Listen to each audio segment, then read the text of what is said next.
Bonsoir mon ami, c'est Monique. Je suis heureuse de te retrouver et de poursuivre avec toi l'étude des psaumes.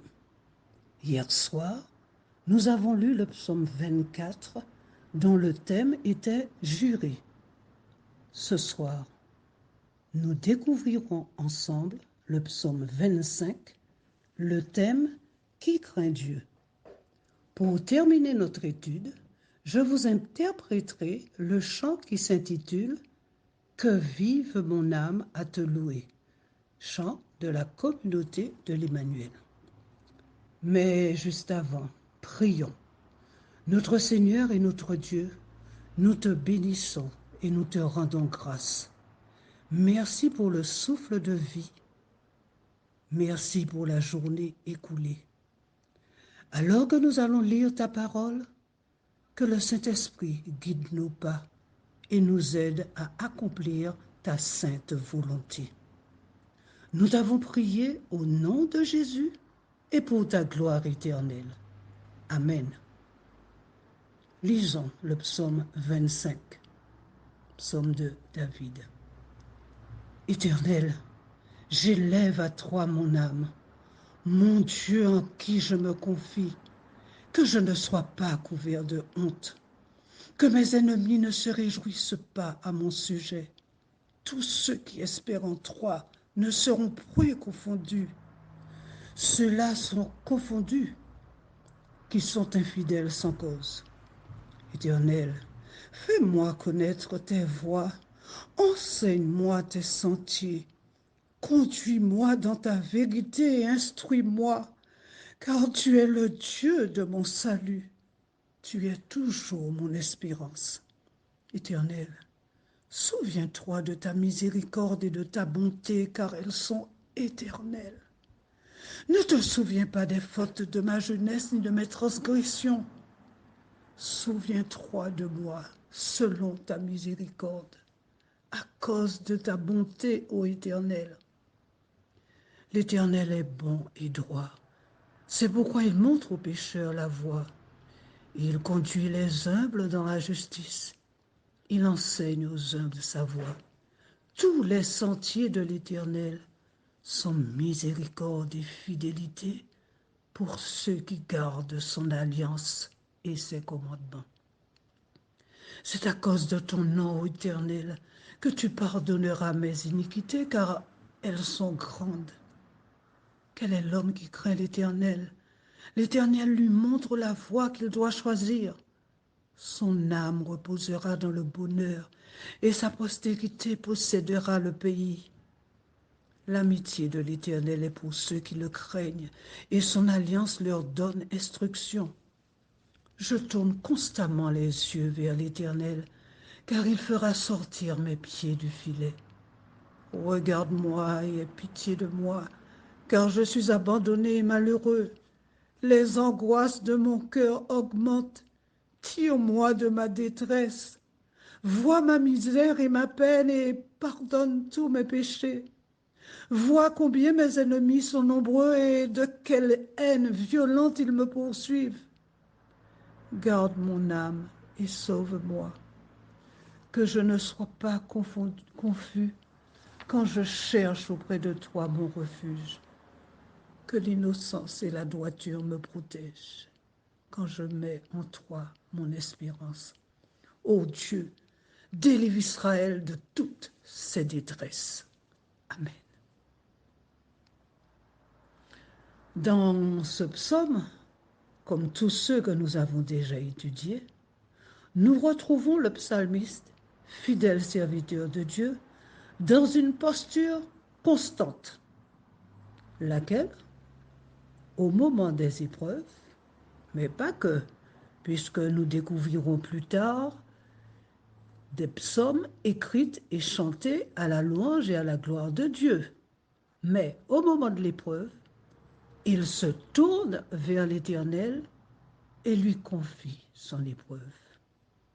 Tout au long de sa prière, il est tour à tour le pécheur. Je m'explique.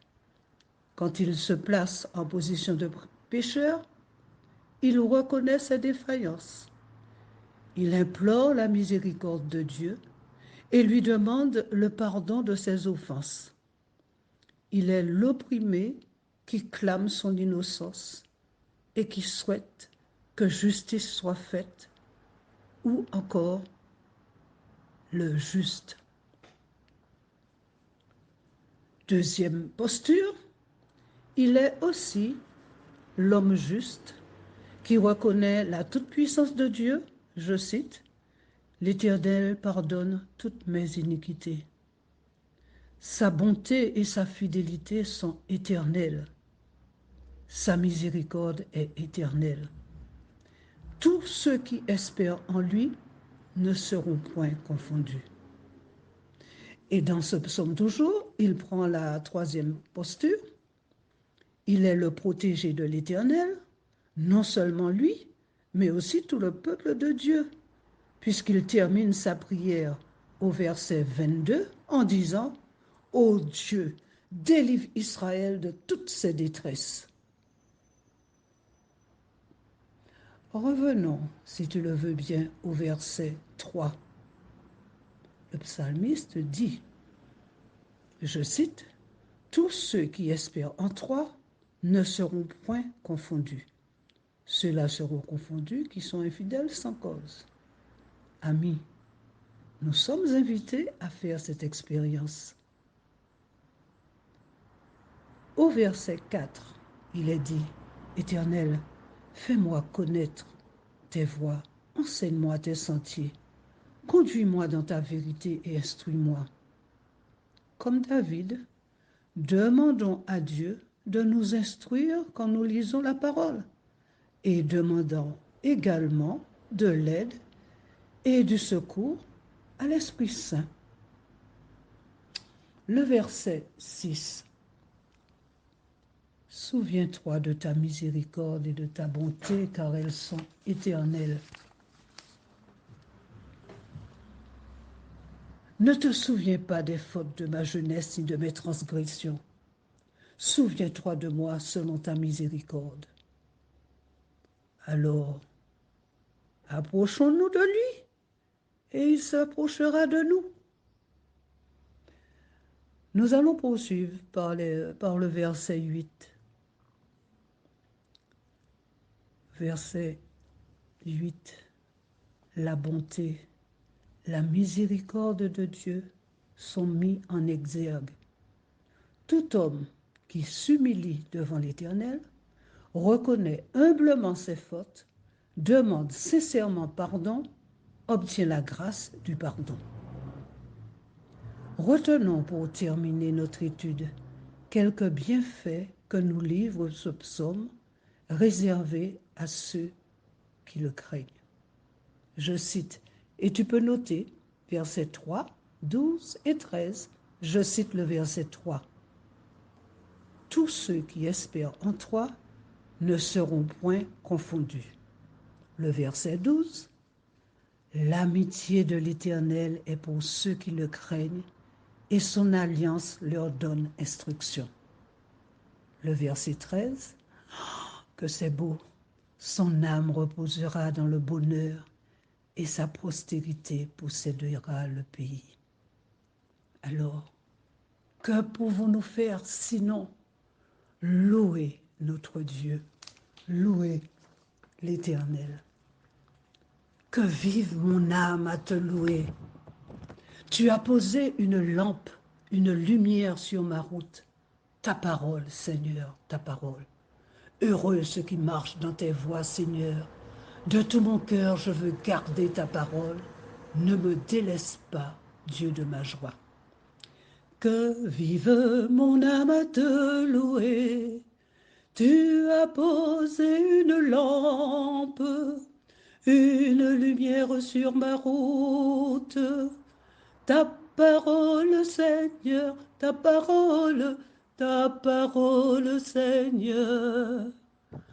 Heureux ceux qui marchent dans tes voies, Seigneur.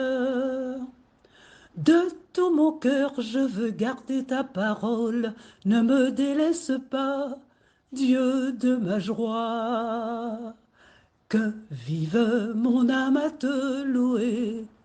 Tu as posé une lampe, une lumière sur ma route. Ta parole, Seigneur, ta parole, sa parole, Seigneur. Heureux ceux qui veulent faire ta volonté. Je cours sans peur sur la voie de tes préceptes et mes lèvres publient ta vérité. Que vive mon âme à te louer. Tu as posé une lampe, une lumière sur ma route. Ta parole, Seigneur, ta parole, Seigneur. Heureux ceux qui suivent tes commandements. Plus que l'or fin, j'aime ta loi. Plus douce que le miel est ta promesse avec moi. Que vive mon âme à te louer. Tu as posé une lampe, une lumière sur ma route. Ta parole, Seigneur, ta parole, Seigneur. Prions. Notre Seigneur et notre Dieu, nous te bénissons et nous te remercions pour ce temps de grâce que nous avons passé autour de ta parole. Que l'Esprit Saint nous aide à la garder dans nos cœurs et à la pratiquer. Nous t'avons prié au nom de Jésus et pour ta gloire. Amen. Bonne nuit.